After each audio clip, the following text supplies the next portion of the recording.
Just like that, week 18 is over. 18 weeks of Pass the Rock, man, coming to an end. Also, the NFL season happened to end this weekend. This is Pass the Rock.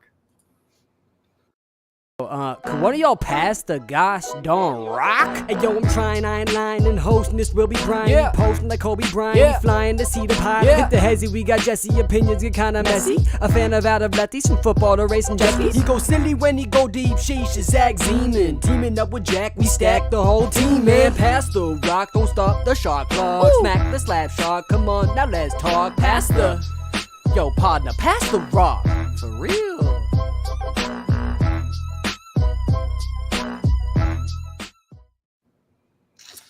Boys, one season has come and gone. It feels like just yesterday we were giving our preseason rankings and predictions, and all of us had the Bengals and the Eagles in the Super Bowl. Quite a way we've come since that point. Zach, I'm going to start with you. You've probably had the roughest weekend out of all of us. How you doing?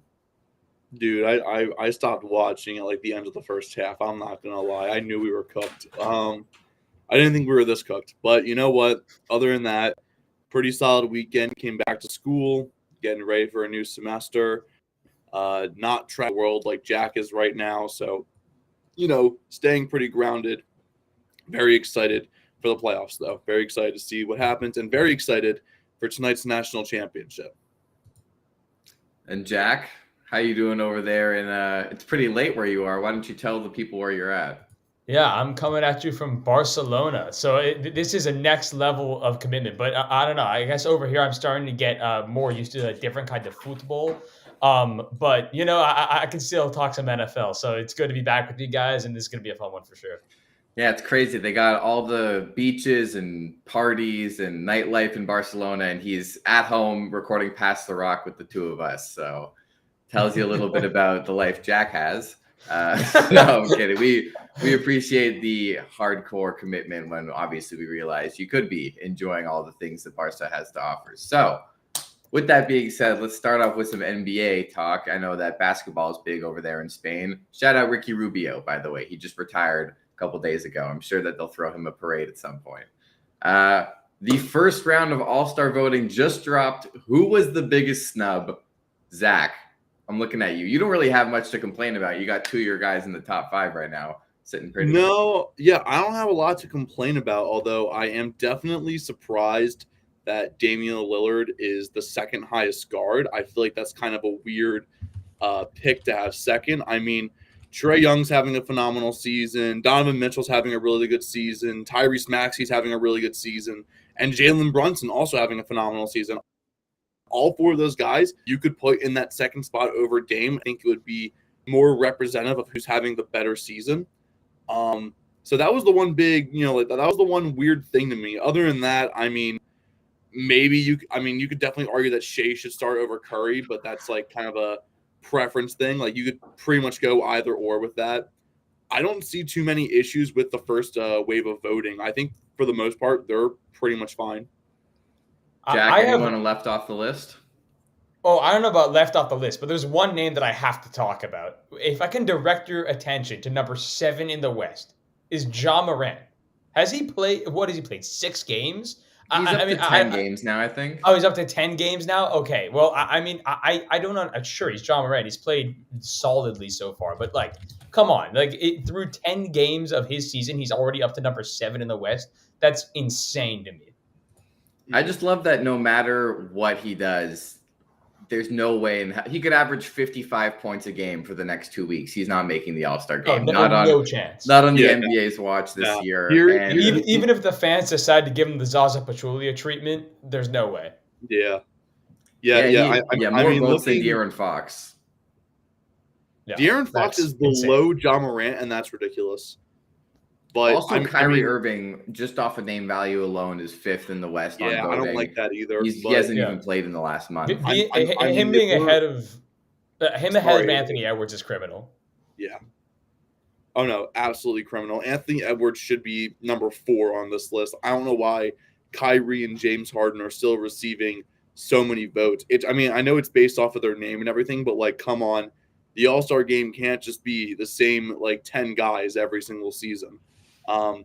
Another guy who's on this list purely because of name value. I have not seen a Klay Thompson highlight in probably 2 years at this point. Yeah. He's 9 for the guards, and that's wild. Austin Reeves being number 10 feels like a meme pick, honestly. I don't get why 170,000 people have voted for Austin Reeves to potentially start in the All-Star game, but he's on this list. I think looking more towards the East, Paolo Banchero is having a really good season, and I think he should be higher than he is. He definitely deserves to be over Kuzma, and you can make a case for him being over Porzingis and Bridges. I think Paolo should definitely get the nod as an all-star, if not being like one of the first to be like called up if he doesn't get it. No, I agree with you. I Yeah. would love to see him in the All-Star game this year. He 100% deserves it. Such a fun player, super young. The Magic as a whole have looked solid this year, and I just love Paolo, man. Yeah, considering they're like tied for 4th in the East right now with like the Cavs and the Knicks, and they're just behind, the Celtics, Bucks, and Sixers. Paolo definitely deserves that nod. I cannot believe that Scotty Barnes is not on here. I know, biased Raptors fan take.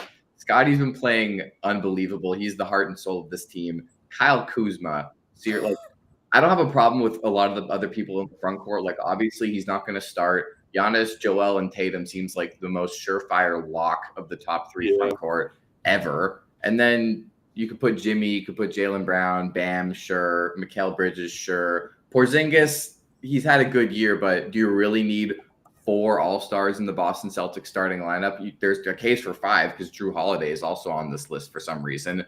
Also, why the hell is Drew Holiday on here? He's not having an All-Star season whatsoever. Derek White actually deserves his spot on the list, but there's just a lot going on here. I think Paolo deserves to be higher. Scotty deserves to be on here in the first place. I really don't know why Kyle Kuzma is. Also, shout out Terry Rozier. I think he deserves that last spot amongst the East guards. Maybe not to actually make it, but to at least be on here. LaMelo Ball has been out for a while. Terry Rozier is averaging like a cool 23-7 on the Hornets right now. I think he's playing. He's balling out, even though they're so bad. He's balling out. Although, I think it seems like the last 2 spots in the West are just always whatever guards are on the Lakers or Warriors or whoever else. Just throw them in every there. time. I mean, this is what is so frustrating about the fan vote system, though. It feels like every year there's just someone undeserving that the fans just find funny, or someone that's popular based on their name that just gets way too high in the fan vote for no reason. And thank God the fans only decide the starters, so I guess that's a way of eliminating that. But every time they publish these voting returns, it's just a complete clown show. Oh, every time. I mean, again, why isn't Anthony Edwards above James Harden and Kyrie Irving? Like, you can make an easy case for him being like deserved to be top 3, even over Shea if you want to. He deserves to be in the top I don't know about over Shea. I'm just gonna say Harden is averaging like 17 points a game. Kyrie's having a very solid season, but he's missed time. Edwards is balling out of his mind. He should be number 4. He should be top 4 automatically. I really dislike the fact that Harden is over Anthony Edwards, considering the seasons they've each had. Yeah, I would agree. I have less problem with Harden being over him than Kyrie, considering how good the Clippers have been. But Kyrie, he's always going to be up there. Same with Dame, always being up there, in terms of the guards. Yeah. So with that being said, is the starting 5 for each conference seems pretty solid at this point. The West, here's how the starting 5 should go. It should be Luka, Shea, KD, LeBron, and Jokic. And then in the East, it should be Halliburton, Lillard, Tatum, Giannis, and Embiid. Based off, these voting returns, you could argue maybe Steph Curry is going to start in the West. I think it has to be Luka and Shea. And then that forward spot, you could argue a little bit, but I might argue for Trae Young over Dame as well. I would argue for Trae over Dame. I'd argue for Mitchell over Dame. I'd argue for Maxey over Dame. I'd argue for Brunson over Dame. You're going a little far. I'm just saying there's a lot of great guard play in the East, and I don't think Lillard's I think you could put any of those guys in besides Dame, and I think it'd be a really good starting 5. I just think that they all deserve it with reasonably strong cases varying. they all have a case to be like, oh, I should be starting over Dame this season. I do have to say though, I love that Halliburton's getting his love. Halliburton, The fact that he's Halliburton should be the lock of the century. He should be. no, but the fact that he's number one in the East, like he's the kind of guy that obviously he's getting more, like he's getting more popularity with the fans this season. But I'm happy that he's actually getting recognized for it in the returns. Yeah, he has the same amount of votes as Steph Curry after the first return, which is pretty insane. Yeah, that is actually pretty nuts, especially because the way the Warriors fans always vote. I mean, yeah, that's pretty insane. Considering the global fan base that the Warriors have as well. I mean, Tyrese Halliburton has more votes than every single player on here. Then Luka, Steph are the only guards that have more than him in the league. And then you got Tatum, Embiid, Giannis, KD, LeBron, Jokic. That's the only people that have more than him. So yeah, really stands out and shows why he, should be starting. So we're going to move on to some NFL.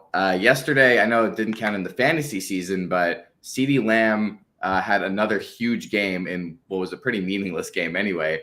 But he is now officially the wide receiver 1 of this year, surpassing Tyreek Hill. CeeDee Lamb had the 3rd highest PPR scoring season ever in fantasy for a wide receiver. Just the 3rd receiver to go over 400 total points, which is just absolutely insane. The last one to do it was Cooper Kupp. So going into the 2024 season, which wide receiver are you drafting first next year? Justin Jefferson, Tyreek Hill, or CeeDee Lamb? I mean, to me, there's one answer. It's still absolutely Justin Jefferson. The man missed 7 games this season and still got 1,000 yards. That is insane. I mean, he basically averaged 100 yards a game. And we know how good this guy is. You can't expect the Vikings quarterback situation to be this bad again next year. Obviously, Kirk Cousins' injury was a massive part of the team's struggles as a whole offensively. And whether Kirk is back or not, I have to imagine the quarterback play would be better than Nick Mullen / Jaron Hall. And if you've got someone competent giving Justin Jefferson the football, he's going to cook. And that's also assuming he plays a full season, which aside from this season, he's had a pretty good track record with health. So to me, it's absolutely Jefferson until truly proven otherwise. Yeah, and this is not a debate of who's better. It's more of who would you want, who would you draft first on your fantasy team? Mm-hmm. Take into account what offenses they play for and who the quarterbacks are. So you could easily make the case that Justin Jefferson is the most talented, but his QB situation of these 3 is probably the worst. So, but he still puts up the numbers. Yeah, that is true. But he still puts up the numbers, but I want to feel confident in my wide receivers quarterback play. So I think out of the 3, I'm actually fading Jefferson right now the most, only because we're unsure of what his quarterback situation looks like next year, whether Kirk Cousins is still the organization or they draft someone or they trade for someone. We have no idea who's going to be throwing to Justin Jefferson next year. And don't get me wrong, Justin Jefferson's absolutely a first-round pick. But I'm looking at Tyreek Hill first right now because I think Tua Tagovailoa had a fantastic season. Tyreek Hill, I mean, he missed 1 game all season. He was extremely consistent when he was on the field for fantasy.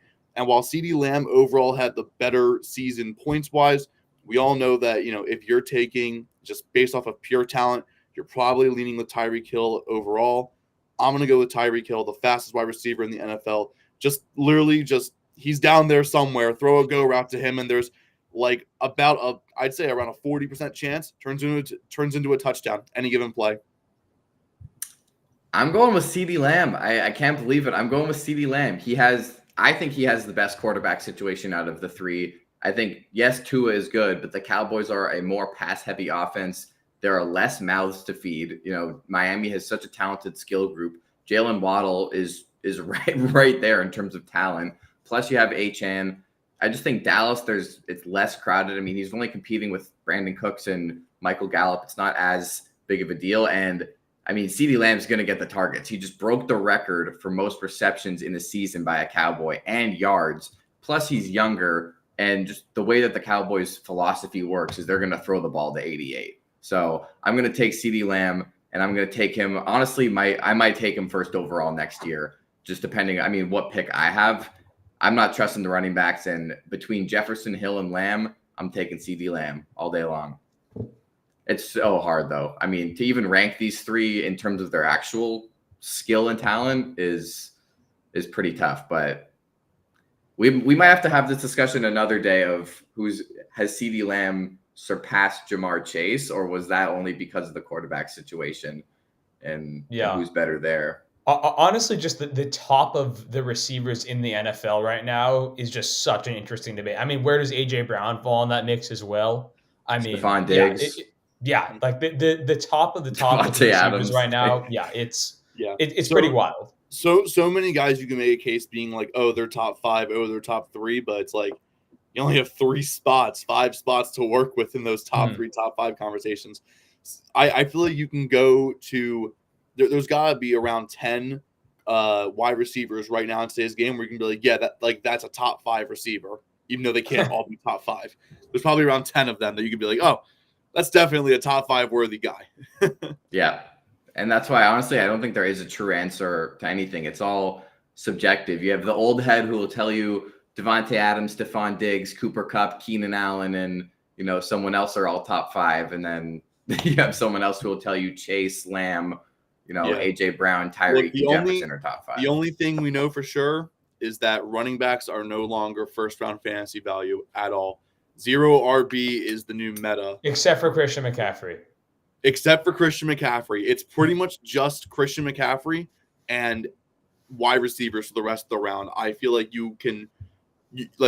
running back is now a second-round position. Wide receiver is the first-round position. Yep. I think you really can't go wrong drafting any of the premier guy. We didn't even mention Amon-Ra St. Brown. And there's like tons of premier guys you could take in the first round, no problem.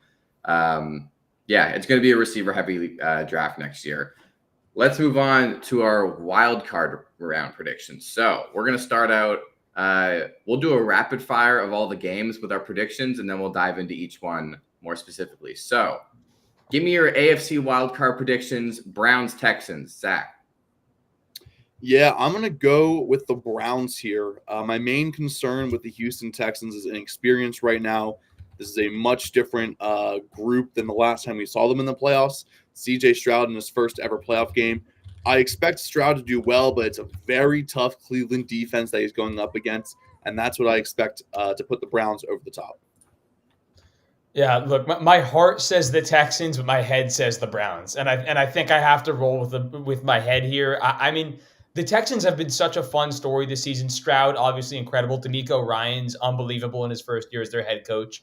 And they do have home field in this game. But with the way the Browns have been playing since Joe Flacco stepped in, that offense looks better than it even did when Deshaun Watson was playing earlier in the season. And their defense is truly one of the 3 best in the NFL and a really game-shattering unit. So I think I have to roll with the Browns as much as in my heart I want to pick the Texans. Screw it. I'm picking the Texans. The playoffs is all about heart. And as much as I love the Joe Flacco story and how good the Browns have been with him at the helm, I'm taking the Rookie of the Year to continue his dominant run with the Texans. That Cleveland Browns defense is good. The Texans offense is better. I think that they're going to get rolling again. I mean, now that Nico Collins has been healthy for a few weeks, CJ Stroud's been healthy for a few weeks, Devin Singletary is looking like a very, very competent and solid running back in the backfield for them, much more than Dameon Pierce ever could have been. And their defense has also been making plays. Derek Stingley Jr. making a lot of plays as well. And I know that the Browns have been a little bit banged up recently, and all it takes is, one more injury to Amari Cooper or whoever else is out there, one wrong hit to Joe Flacco, and all of a sudden things get really bad. So I'm going to take the Houston Texans, even though Cleveland is only favored by 2.5 points in this game. So it's going to be close regardless, but I'm going to take the Texans to come out on top. CJ Stroud wins his first career playoff game. Let's move on. Dolphins Chiefs, the Mahomes Tyreek rematch. Jack, you start us off with this one. I think I'm going to go with the Chiefs. I don't feel good about it, but it's at Arrowhead, and God knows that's a really tough place to play in the playoffs. And you've got Patrick Mahomes on that side, and that defense has been incredible for the Chiefs this year. If you look at the Dolphins, yes, their offense has been really explosive, but they've been dealt with so many injuries on the defensive side of the ball, and it's shown on the field. That defense has not been the same since Jalen Phillips went down and then Bradley Chubb. It's a real problem for them. And I think that they're going to have a lot of issues forcing Mahomes to feel some pressure. And if Mahomes has time to throw, even if the receivers can't catch, he'll find Kelsey, he'll find Rashee Rice, and he'll dice up that defense. So I'm going to roll with the Chiefs at home. Yeah, I mean, can't believe I'm saying this, but I'm going with the Dolphins on this one. I feel like if if this was Bills at Chiefs, it'd be a different story. I feel weird about the Bills this year. They either look really good or really bad, and that can happen in the same game.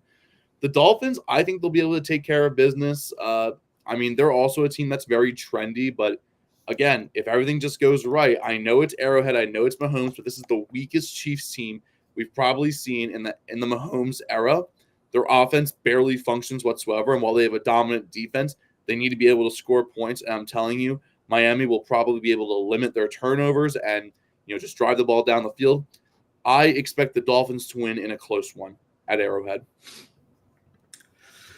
I'm going to take the Chiefs as well. I'm with Jack on this. The Dolphins have still not impressed in any big game. The one game that they did was against the Cowboys, and that was it. They still looks like they fall flat on their face every time they face a good opponent.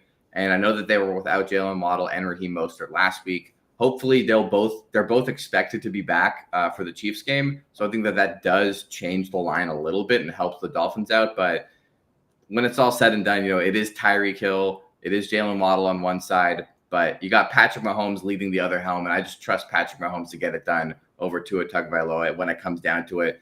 Funny question, though. If you swap these wide receiver rooms, I don't know if the Dolphins win more than 5 games, and the Chiefs will go undefeated. If you swap these wide receiver rooms, give Patrick Mahomes, Tyreek back, and Jalen Waddle, and give Tua, Rashee Rice, Sky Moore, and Kadarius Toney, I think that Dolphins, you're saying hello to Marvin Harrison Jr. next year. So unfortunately, that's not the case, and they have to play with what they got. But I'm going to take the Chiefs in this one.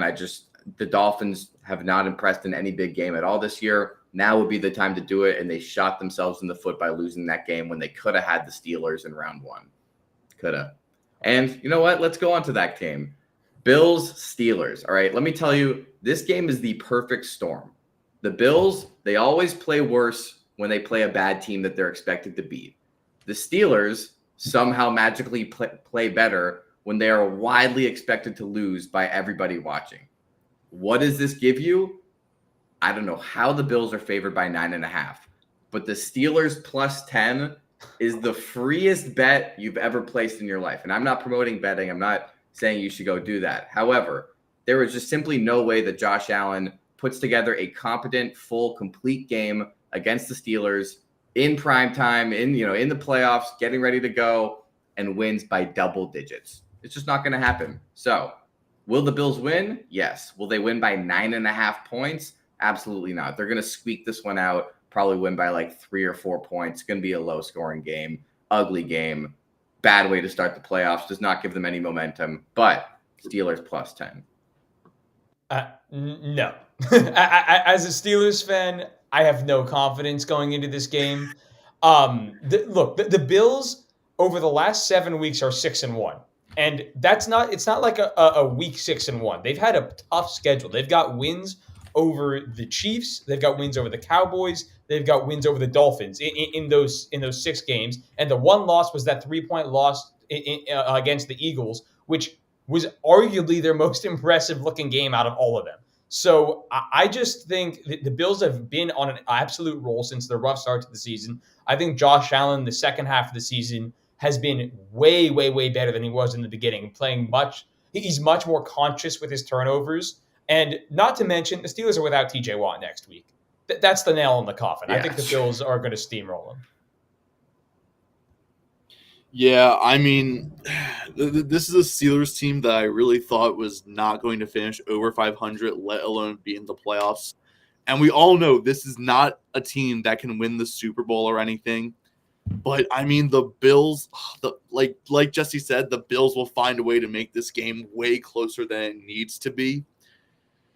I like the Bills, but just slightly. There's no way they cover 9.5 points. I think Steelers plus whatever points, that's pretty much a lock. But I feel like the Bills are going to give us about 5 heart attacks and then sneak by on a last minute field goal or something like that. Like this game's going to be unnecessarily close for a Bills team that should be able to beat the Steelers pretty easily.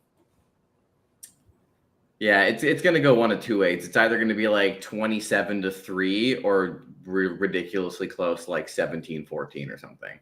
So we'll see how it goes. Maybe it'll be the first one. Now we'll move on to the NFC. So let's do our NFC wildcard predictions. Packers, Cowboys. Jordan Love in his last 8 games, 18 touchdowns to 1 interception, 6-2 record. The Pack, are they back, Jack? That was a lot of rhymes. That was a lot of rhymes. That was a scary amount of rhymes. Part of me really wants to pick the Packers. I like the way they've played down the stretch this year. I think Jordan Love has looked awesome, and I think he is their quarterback of the future. But the Cowboys have been good this year. And we all know the Cowboys love to choke come playoff time, so not that I would be surprised if they managed to blow this game, but I think this year might be different. This might be the year that we actually see the most complete version of the Cowboys that we have seen in this Dak Prescott, Mike McCarthy era. And I think that if there ever was a year that the Cowboys wouldn't choke, it would be this one. So I think at least for this round, I'm going to roll with the Cowboys. Yeah, I mean, I think it's a pretty safe bet to say that the Cowboys are going to win this one. It's in Dallas. I mean, they're hosting this game.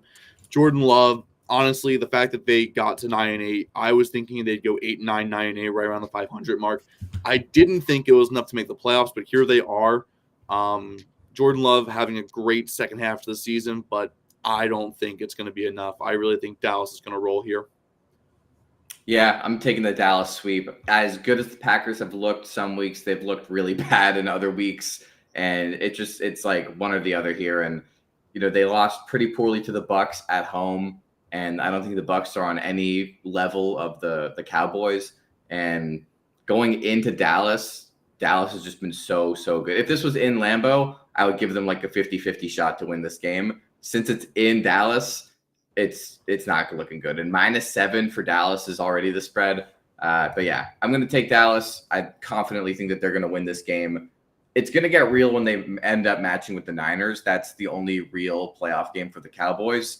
But hopefully they're not looking past the Packers already, because that's a good way for them to get a sneaky loss in wildcard weekend. However, Jair Alexander is back from his hilariously dumb suspension for doing the coin toss when he shouldn't have. So he got himself suspended for the last win-and-in game of the season, ended up not mattering anyways. So he could be the X factor for giving Green Bay a chance. He's likely going to be on CD all day. I know Jair is a pretty man-heavy corner, so he's probably going to be seeing a lot of CD Lamb, and I guess we'll see how the rest of the Cowboys team shows up. So moving on, Rams-Lions. This could be the game of the year, okay? Despite facing the 6th seed, is going against hometown hero Matthew Stafford the worst case scenario for the Lions? Jack. I mean, I think the Rams are absolutely the most dangerous of the bottom 3 seeds in the NFC. So, I mean, yeah, of the potential options, this is definitely scary for the Lions. They've looked solid for the last few weeks, but they've had their ups and downs this season. They've had a lot of moments where, like, are they frauds? Are they not? Are they legit? Although they did play really well in their most recent test against the Cowboys, even though they came up just short. But, man, I think I'm going to go with the Rams. I love the Rams right now. They're playing great football, especially on the offensive side of the ball. Matthew Stafford, honestly, the fact that his name didn't come up at all in MVP discussions this year is a little bit interesting to me, because he quietly has had an outstanding season for the Rams. Of course, the emergence of Puka, the emergence of Kyron Williams, you still got Cooper Kupp. This is a legit, really, really good offense. And they're going up against the Lions defense that has not been perfect this year. Obviously, Aiden Hutchinson has been really, really good. But outside of him, especially in the secondary, it's a little bit concerning. I think Matthew Stafford's going to have a field day. I think Puka and Cooper Kupp are going to have field days. And I think this game will end up being somewhat of a shootout, but I think the Rams end up taking it. Yeah, I mean, I'm I'm sticking with the home team regardless. I know this is a very exciting Rams team, but it's a lot weaker than the squad that went to the Super Bowl overall. I mean, that team was signing a new veteran every week to join the squad to get them to the Super Bowl, it felt like. I mean, they were just kind of building a super team every single week. You had like, oh, here's Von Miller joining them. Oh, I think Bobby Wagner was on that team. Like every single week there was a new veteran added to that team. This year's Rams are not built for a deep run, unfortunately. Very exciting to see what they do on offense, but their defense is kind of like all right. It's nothing that I'm really going to be like screaming about, really going to be talking about. I like the Lions. They look like the more complete team overall. I expect them to be a dark horse contender in this year's playoffs. I'm taking Detroit to get the win at home against their former quarterback. I don't know. To me, this is just the absolute worst outcome for Detroit because facing any of the other teams in the playoffs, like even higher seeds than them, I think they would have had a better chance because this storyline, whoever the script writers, give them a bonus. Matthew Stafford coming back to Detroit for their first playoff game in 30 years, or their first home playoff game. And the fact that, I mean, this is a win-win for Stafford. He's either walking out with a playoff win or, letting the city of Detroit have a win for once. So I think that this is bad for the I think this is bad for the Lions. I'm very terrified of that Rams offense. I think this is going to be a very high-scoring game. Both teams in the high 20s, maybe 30s as well. The Rams defense has been playing better than the Lions has of late. So we'll just see which offense starts to slow down first. So I'm going to take the Rams in this game, though. They've been absolutely on a tear lately, and having that underdog with them the whole year, and this team, remind you, is like 2 years removed from a Super Bowl. So yeah, the roster's a lot different, and they've got a lot more young talent now. But this is a scary team, and I fear that Detroit's lack of experience and being in the playoffs might catch up with them. Separate discussion. Who would you rather have for the next 5 years, Puka or Amon-Ra St. Brown? Ooh. That's a very tough decision. Oh man, that's really tough. I think I have to say Amon-Ra, but I really want to say Puka because I feel like Puka has more upside. I think, but just based on his play style, the way he's able to be an outside receiver and just dominate from that position, but also play in the slot, as we saw earlier in the year when Cooper Kupp went down, he's a much more versatile player than Amon-Ra is. Amon-Ra is a slot guy through and through, which is not to say that that's that huge of a knock. He's one of the best slot receivers in the entire league, but there is somewhat of a ceiling on the value that a slot receiver can have for your team. And while that might be a top 10 receiver, I don't know that he'll ever be top 5. I'm not saying Puka will be top 5, but I think he has the room to get there. So it's definitely a really close and interesting debate. I think I would slightly lean with Amon-Ra because the production that we've seen is over a much longer period of time at this point, and we know exactly what Amon-Ra is. We don't know exactly what Puka is moving forward, but I really do love Puka's upside. I'm gonna go with the most, bare bones reason why I'm selecting one guy over the other. Amon-Ra St. Brown is 6 foot flat. Puka is 6'2". I'm gonna lean Puka. I mean, both are fantastic. Both do everything so well. Both are great route runners. Both are great catching the ball. Both are great making tacklers miss. Both do everything that you'd want from a wide receiver one in your offensive system. I'm just going to go with the most basic comparison ever and take the guy who's a little bit taller and has a little bit bigger of a frame, and that's Puka. Both are phenomenal, though. I would be thrilled to have either one on my team. Yeah, it comes down to the same thing. Do you want a guy who's possibly the best slot receiver in the league, or do you want a guy who could be a top 5 slot receiver in the league, but also, top 5, top 10 out wide? So I think Puka gives you a little more versatility. He's also younger, so I think I would have to go with Puka on this, even though this is do you want gold or diamonds? It's like either way you're filthy rich. So we're going to move on. The game of the year, Eagles Bucks. Zach. Man. That's all I got to say. Eagles Bucks. Do you have a single ounce of confidence left in the Eagles? No, I have zero faith that we're going to be able to win this. Look, I don't get how Chad Ochocinco talked himself into thinking that the Eagles are playing possum and hiding something. I don't think I've ever seen a team look as flat and unmotivated as the Eagles have these past 2 weeks. I don't care if it's a player issue. It looks like a coaching issue, if anything. There's just nothing to look forward to. On top of the Eagles losing 5 of their last 6, the Bucks have won 5 of their last 6. So they're coming off maybe not the prettiest end of the season, but definitely, a lot more winning going on there. I don't know why the Eagles are even favored. This game should be a pick 'em, not Eagles -2.5. It should be a pick 'em, honestly. This could go either way, but we're going to make Baker Mayfield look like Tom Brady. I'm going to say Bucks win by 3 scores. Crazy like that.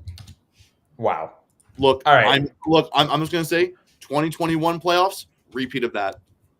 Okay, well, if the Eagles played literally any other team in the playoffs, I think I would pick against them. Like, literally, you could take anyone else 1-7 on either side, and I would take them over the Eagles.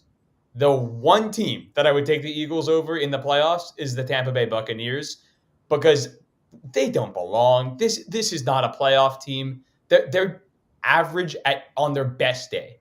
And we saw them last week. They went up against the Carolina Panthers. They won 9-0. I mean, come on. This team is just not good at football. And even an underperforming Eagles team that they've had flat performance after flat performance, disappointment after disappointment, that team is still better than the Buccaneers. The talent is just too good to lose to that team. And even if the coaching is terrible, I think the Eagles could win this game 9-0. They could do what the Bucks did to the Panthers. I don't see a world where the Bucks win a playoff game. So I think I have to take the Eagles. Jack, I think you're forgetting one thing. The only team that gets bailed out by a high-end talent consistent enough to make it part of their game plan is the Steelers. We are not the Steelers, okay? We are a team that blew the game against Seattle, barely scratched out a win against the Giants on Christmas, then lost to the Cardinals by blowing that game as well. We completely blew that game pretty much the exact same way we blew the Seahawks game and almost blew the Giants game. And then we got blown out by the Giants yesterday. I don't know how you can watch the last month of Eagles football and feel any confidence in this team whatsoever to do anything in the playoffs. It's not that I have confidence in the Eagles. It's that I think that the Eagles have talent on their roster. The Buccaneers do not. This is not a playoff caliber. Okay, that's not fair to say. I see Jesse's face there. That's not fair to say. You want to talk about almost Pro Bowler? Antoine. Yeah, I'm just gonna say, look, the Eagles and the Bucks played each other earlier in the season before the Eagles stopped just playing football the right way, and the Bucks kept it close. The Bucks had a really good game against them. I was impressed by Tampa Bay. I thought, maybe this could be a team that ends up winning the division, and now they're here. Baker Mayfield's going to look just like Tom Brady, throwing to Mike Evans over the middle with no one covering Mike Evans over the middle. All they have to do is put their guys on slant routes, and they will win this football game very easily. The Buccaneers in any other division are a 6-win team. It doesn't matter. They're here now.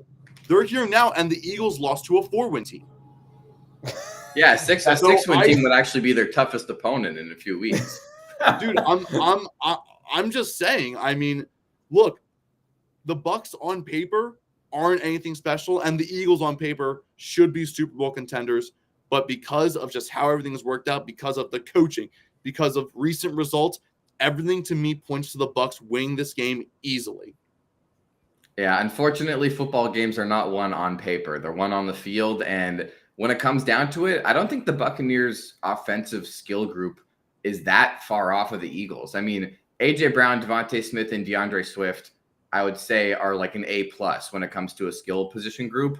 I think the Bucks are an A- with Chris Godwin, Mike Evans, and Rachaad White. I mean, Rachaad White has had an under-the-radar phenomenal season at running back, catching tons of passes out the backfield as well. I think it's very possible that the Eagles and the Bucks, both score some points in this game, but the Buccaneers defense has shown some life, and They're a very blitz-heavy team, and they love to get after the quarterback. And I'm excited to see what happens with Jalen Hurts standing in the pocket for multiple seconds and how they respond to that, because we already know the Eagles are not going to call any type of quick slants or quick passes to counter the blitz. So it's just not going to happen. So I'm excited to see how the Eagles defense game plans for their offense. I'm excited to see how the Eagles offense game plans for that defense.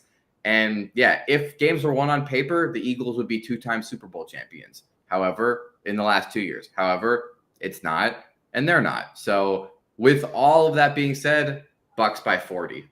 No, not by 40, but I'm taking the Bucks. Tampa Bay. I Bucks, just can't see the Bucks winning again. Bucks by 20, baby. Bucks by 20. I might actually get I might actually find a way to put money on this. I'm not of legal age, but I might actually find a way to put money on this. Just for the Eagles to bring me some joy. So it's a win-win situation. Either the Eagles somehow do the impossible and learn how to play football again, or I win like $20. Win-win.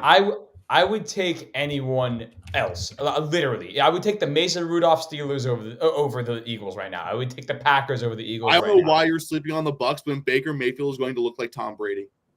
I just don't see it. Baker Mayfield is going to look like Tom Brady on Monday night playoff football. I'm telling you, it's the same thing, because the last time it was Monday as well. They were the last game of Wild Card Weekend, and it was like 31-15 for the Bucks. Yeah, no, literally. I would honestly even predict that same score. I don't care. Like the Eagles are going to lose by at least 14. Like I can see it.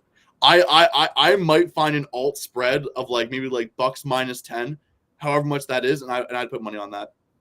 I'm dead serious. I have that little faith in my football team right now. It has been unwatchable football. Okay, so here's a question: who had the greater collapse, the 10-1 Eagles or the 11-0 Steelers? Man. Jack, I have a question. What was the final record of those 11-0 Steelers? I actually forget. I'm 12-4.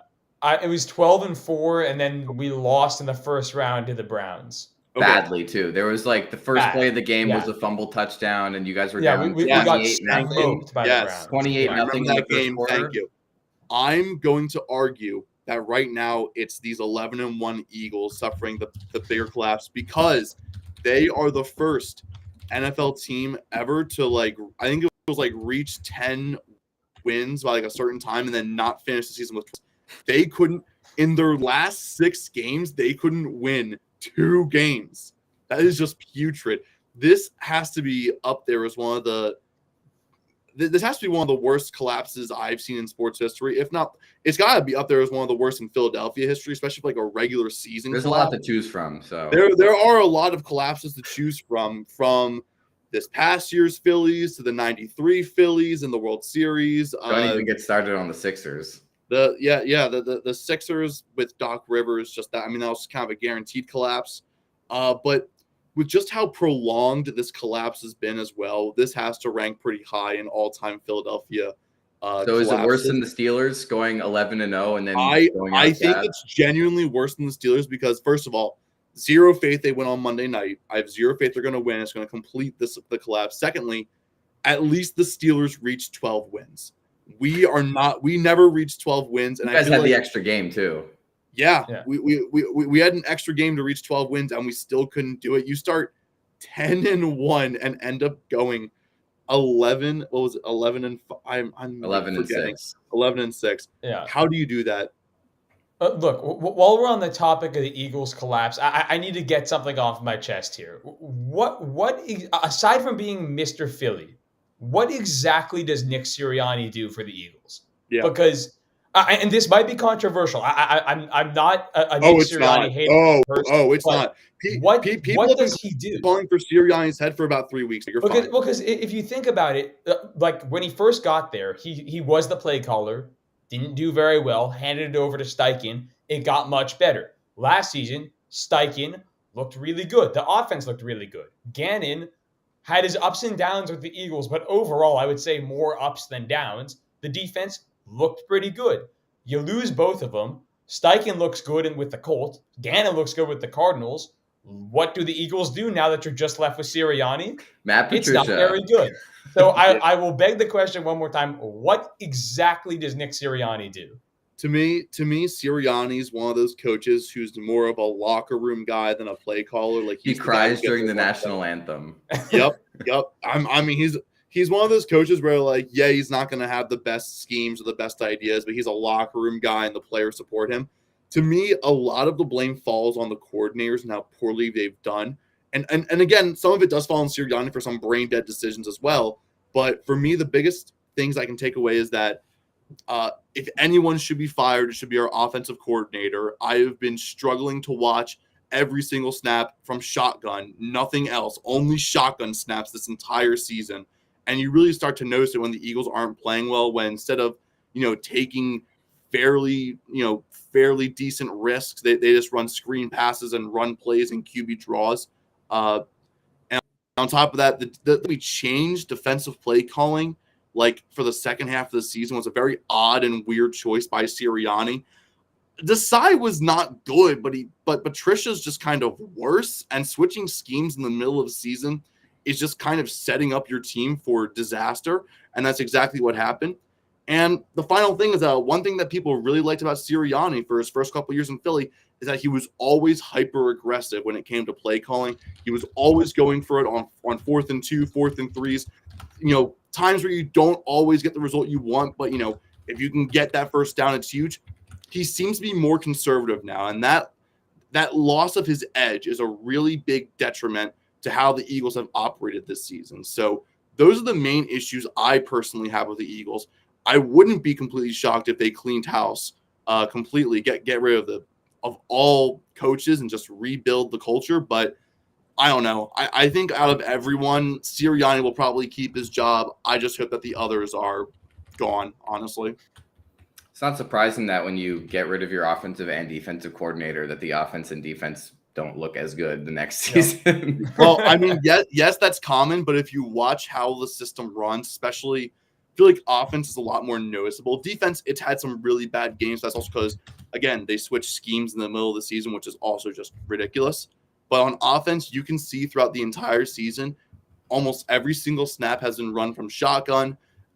We have little to no pre-snap motion, which is just honestly a backwards kind of system for the NFL. Like, pretty much every team runs double, triple the pre-snap motion that we call right now, and it just makes our offense very predictable.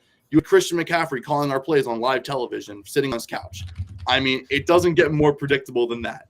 So I've been embarrassed watching the Eagles ever since they, I was embarrassed even when we were winning because we were only winning close, and we couldn't prove that we were actually a good team with the talent that we had. We couldn't prove it. We didn't have any dominant wins this season. So we've always been worried, and now here's the reason why we were worried this entire time. Here's the reason why I was complaining when we were 10-1. Yeah, honestly, if anything we can learn from this season, it's that Zach complaining about the Eagles when they were 10-1 was actually valid. And we were all just like, Zach, why are you complaining so much? Your team is so good. Zach, why are you oh my God, you're complaining about a 10-win team. How can you complain about a 10-win team? Little did we know they would stay a 10-win team for 5 weeks. I was on top of this, and I knew that there were flaws in the Eagles, but they really presented themselves over the last month and a half. They really did. Well, we'll see how it all shakes out in just a few days, really. I mean, we'll get in, actually not a few days, a week, because they're on Monday, but we'll see how it all shakes out. And this time next week, we'll either have very angry yet I told you so Zach, or a shocked but still weirdly anticipating disappointment Zach. So you guys will get to see which one. Honestly, I don't think I'll even be too upset if we lose to the Bucks. The only way I'd be upset is if we lost in like heartbreaking fashion, where it was like, oh, we made a really dumb decision and that's what cost us the game. A la Alabama QB draw from like, what was like the 15-yard line? Don't manifest it, because we very well could see a tush push from the 5-yard line with the game on the line. That's not even the worst idea that I could come up with. I really think QB draw from the 10 is the worst idea I could come up with. No, I think that this game ends with they get the ball on the 1-yard line. There's only time for maybe 1 or 2 plays. They have no timeouts, and they tush push it don't get it and don't have time to get back to the line and the clock runs out. That would be Season over. brutal, Yeah. but honestly, very fitting to the end of the season. Honestly, that would be very Yeah, fitting. look, either way, we should be in for an absolute ride next week. So buckle up. I can't wait to see some Zach, either depression or shock. Either way, it's going to be a great show. Look, it's either going to be shock or let's go Sixers / Flyers. Or maybe I'll just get a whiteboard that has X amount of days until pitchers and catchers report. All right. Well, we have another game here. One second, let me pull it up. So We're out here gaming. Hopefully, I'm not too rusty. Yeah, Mr. Worldwide been traveling the world trying to improve his skills at trivia. Yeah. I don't know if it's going to help me with NFL, but maybe if we start to get some more foreign players in the NFL, who knows? all right. So for today's trivia, we got some NFL rushing trivia. So can you name every player to rush for 150 yards this season in a game? Okay. So All right. there are 1, 2, 3, 4, 5, 6, 7, 8, 9, 10, 12. There are 12 names. Okay. You know what? All right. I'll start it off. I feel like this is a fairly safe guess. Give me Saquon Barkley. No. What? That was your first guess? That was my first because who else are the Giants using on offense? Oh my God. No, Saquon Barkley actually has only rushed for over 100 once, and he had Whoa. 128. This is not scrimmage, by the way. It's just straight rushing. Okay. All right. That makes a Well, little I'll go with the one guy that I know with absolute certainty because he did it this past week. My boy on Wisconsin, Jonathan Taylor. Yep, Jonathan Taylor, one of 4 players who did it recently. So, Okay. or Well, one of 4 players who did it this week. So Jonathan Whoa. Taylor. Whoa. Okay. Well, if this isn't right, I don't know what to say anymore. Christian McCaffrey. Yeah, Christian McCaffrey is number 10 with 152 yards. All right. I'm pretty sure this one happened. I would be surprised if it didn't. Kyron Williams definitely did, right? Kyron Williams definitely did. He had 152 as well. All right. I'm going to say there's 2 guys I want to name, and I think they could both be on this list. I'm going to go with Raheem Mostert. No, Raheem Mostert never got that many yards, That's- but I know somebody else who did. Yeah, I don't want to cherry pick it. That's not fun. I'll leave it for Zach. He alley-ooped it to himself. I'm gonna go with a weird name that I think sticks out of my memory because of how weird it is. Zamir White did it, didn't he? So close. Zamir White had 145 yards. Oh, He is the first yeah. name off the list. Damn. Ooh, that is rough. Good But- try though. But I did alley-oop myself. That means Devon Achane is on this list. 203 yards, the most out of anybody. Also, he had 151, so he's actually on here twice. I just could not remember which Dolphins running back had that big day. Turns out it was Achane. But both of them, though, both Mostert Both and had 4 Achane. touchdowns. He just had the 200 Oh my, yards. yeah, exactly. I just confused my stat lines there. Both have had great seasons. All right. I remember one of the ones that did it, I think this week. Low-key one of the better running backs this season, Breece Hall. Breece Hall, he actually did it twice. He had Wow. 177 and 178 yards. One against Denver, and then this past week against New England. So he is 4th on the list, 178. It feels like it's a bit tougher now with some of these big names going off. What numbers do we have left? 3, let's see, 1, 3, 5, 6, 8, 9, 11, 12. There's a lot. Oh, a lot. lovely. So far, Yeah, you've got HN, Taylor, Breece, Kyron, and CMC. Okay. Lots of big names left. Yeah, I'm sure. I'm just trying to think of them, and right now I can't. You know what? I don't think he did it, but I think it'd be pretty cool. No, I'm not going to guess him because I don't think he did it. Only because for it's because the system he's in. There's no way that the Falcons would let Bijan Robinson rush for 150 yards. So I don't You're know why I was correct. even He did not. yeah, exactly. So you know what? I'm gonna go with my original guess, and this is no better, but I'm gonna guess that Rashad White did it one game. No, Rashad White did not. He definitely got over that in scrimmage yards, but never just on the ground. Fair enough. All right. This one feels right. I think James Cook did it. James Cook is third with 179 rushing yards versus the Cowboys of all people. So Wow. yeah, James Cook, top 4. There's one other guy here who's in the 170s, and then everyone else is below. Oh my god. Someone had a dominant game, and I feel like I'm blanking on so many great running backs. Yep. Yeah. I'm like going through teams right now. There's a really obvious one that we missed. Well, I guess you'll get it next, as I'm blanking on like everyone. Already got him. Oh, did James Conner do it? James Conner did it this past week, 150 on the nose against Seattle. I didn't even know that Seattle won that game, by the way. I had no idea that they came back and won because Matt Prater missed 2 field goals, allowing them to keep hold of the number 4 draft pick. So shout out Matt Prater for missing those kicks.